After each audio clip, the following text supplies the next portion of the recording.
Like pretty much all Australian woodworkers, I primarily work with eucalyptus woods. There are over 700 species of eucalypts and most of them are native to Australia. It's just that common over here. If you've ever worked with eucalyptus woods, you'll know that they quite often will feature sap veins, and sap veins are kind of ugly and they need to be filled so you can have a nice even surface. One of the recurring questions I get is, what do I use to fill sap veins, knot holes and other bark inclusion type things? In this episode, I'm going to go over a couple of the options that I use. Before I get started, I want to point out that Starbond did send me their CA for free. However, they're not paying for this video. They're not paying for any positive comments about this product. I've used Starbond products for about 3 years now before they reached out to me. So they haven't paid for the video. They don't get to preview what's in this video before it goes live. So hopefully you'll believe me when I say I'm not selling out for $30 worth of glue.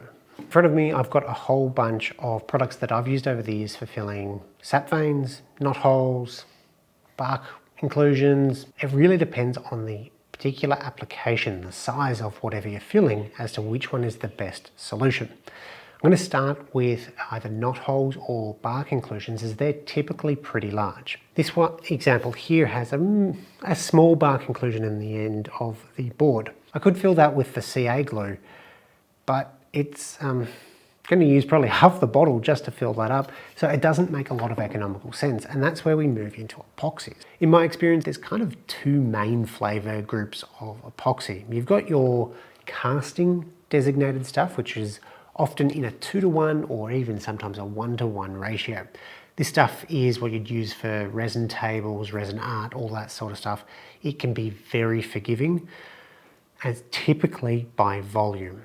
Get to that in a moment. The other flavor is sort of your high strength adhesive type epoxy. Now you can still glue things up with the casting, but this stuff is better for joinery, for fiberglassing, for marine stuff, anything that is going to have a lot more force applied to it.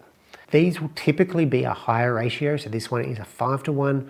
They will often be by weight or by volume.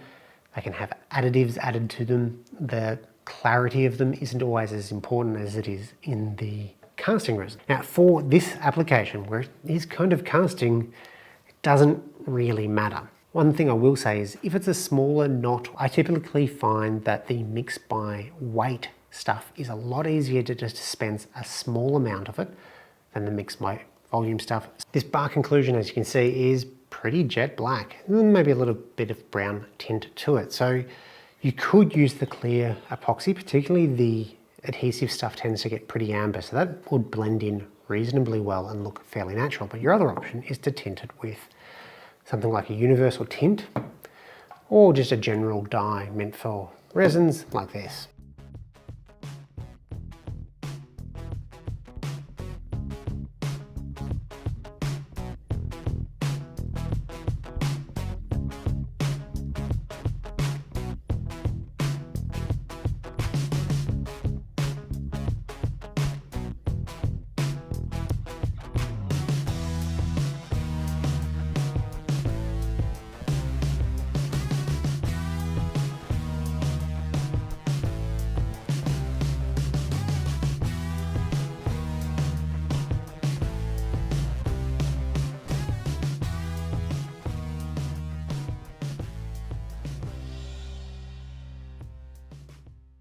If you're just filling sap veins, I find epoxies are far too cumbersome, and that's why I'm starting to really prefer CAs for that.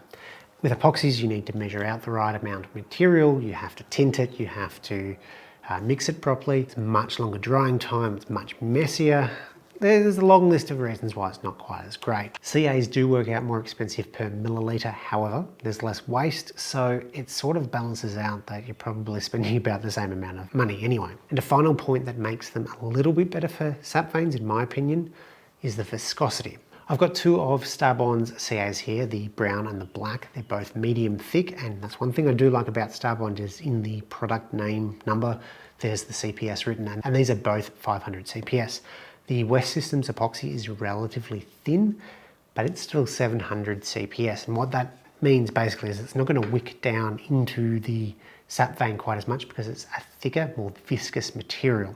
Now, just like the different tints of epoxy, the brown and black are not just the color difference, they're different opacities. The brown is more transparent than the black. The black is jet black opaque, but the brown, it'll look a bit funny if you put it on a white material, like melamine or something like that, but in wood itself, particularly in the sap veins, it looks a lot more natural.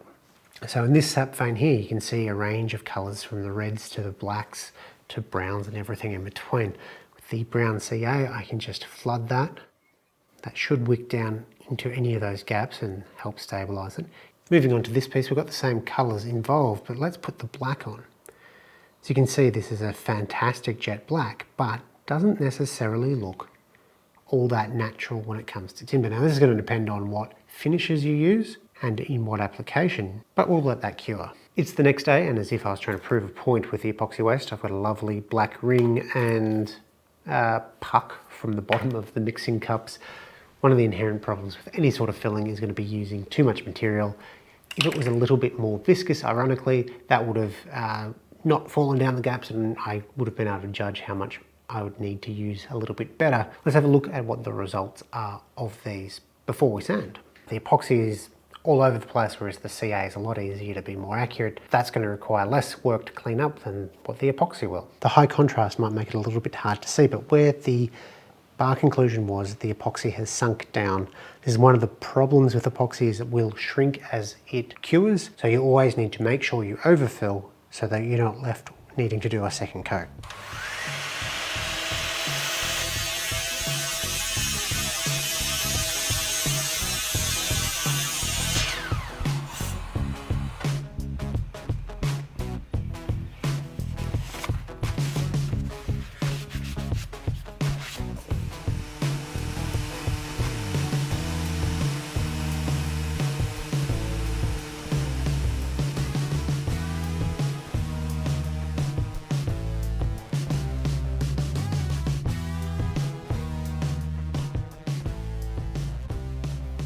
Now keep in mind, this is not a shootout between different options. I'm not looking at everything on the market. Based on my experiences in the past, this is the sort of setup that I use because it works really well for me. Large knots and bar conclusions, things of that nature. Epoxy is an easy win because you can get a decent volume of it into that knot, hole, whatever, that void, and it does a great job of it. The other main use I have is sap vein filling because, as I mentioned, eucalypts.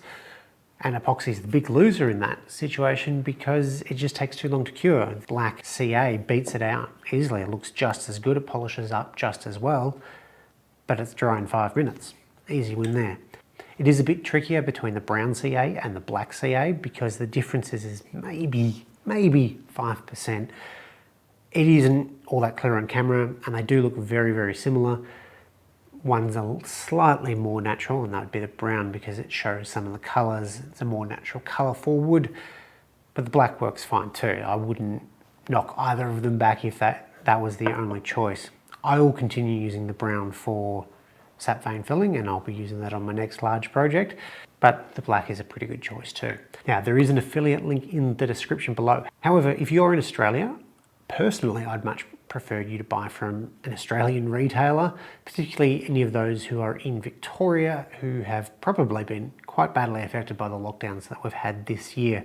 Victoria more so than any of the other states in Australia. In the past, I've previously bought all my stab-on products and a lot of my carving products, that sort of stuff, through Carol's Wood Supply, so I'll have a link to them in the description below. No affiliation with them other than I'm a happy customer. Thanks for watching.